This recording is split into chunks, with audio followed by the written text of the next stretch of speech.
దగ్గర నుంచి సాహసం వరకు వైవిధ్యమైన సినిమాలతో తెలుగు తెరపై తనదైన ముద్ర వేశాడు చంద్రశేఖర్ యేలేటి. అతను కమర్షియల్ సక్సెస్ లు అందుకోకపోయి ఉండొచ్చు, కానీ యేలేటి సినిమా అంటే ఏదో ఉంటుందని ఆసక్తిగా థియేటర్లకు వస్తారు కొత్తదనం కోరుకునే ప్రేక్షకులు.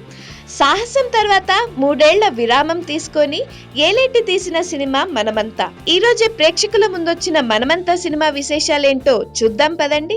సాయిరామ్ సూపర్ మార్కెట్ లో అసిస్టెంట్ మేనేజర్ గా పనిచేస్తూ మేనేజర్ గా ప్రమోషన్ ఆశిస్తున్న సగటు మధ్యతరగతి వ్యక్తి.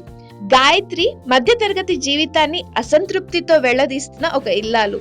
అభిరామ్ ఓ అమ్మాయి ప్రేమ కోసం చక్కగా సాగుతున్న తన జీవితాన్ని పక్కన పెట్టి ఆమె కోసమే బతకడం మొదలుపెట్టిన ఒక కుర్రాడు. మహిత తన చుట్టూ ఉన్న వాళ్ళందరూ సంతోషంగా ఉండాలని కోరుకునే స్కూల్ స్టూడెంట్.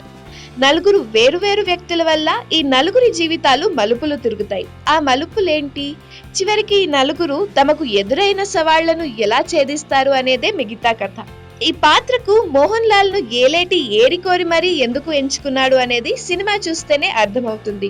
తన సింపుల్ నటనతోనే పాత్రకు జీవం తీసుకొచ్చాడు మోహన్ లాల్. తాను చేసిన తప్పుకు ఒక కుటుంబం బలైపోతుందని తెలిసిన తర్వాత ఆ పాత్ర పడే సంఘర్షణను మోహన్ లాల్ అద్భుతంగా పలికించాడు. మోహన్ లాల్ తర్వాత ఎక్కువ మార్కులు బేబీ రైనారావుకి ఇవ్వాల్సిందే. తొలి సన్నివేశంలోనే ఈ చిన్నారితో ప్రేమలో పడిపోతాం. అంత చక్కగా హావభావాలు పలికించింది. ఒకప్పుడు గౌతమిని అలా చూసి ఇప్పుడు ఇలా చూడటం కొంచెం ఇబ్బందే. జ్యువెలరీ షాప్ నేపథ్యంలో వచ్చే సన్నివేశంలో ఆమె నటన ఆకట్టుకుంటుంది. విశ్వాంత్ కూడా బాగానే చేశాడు.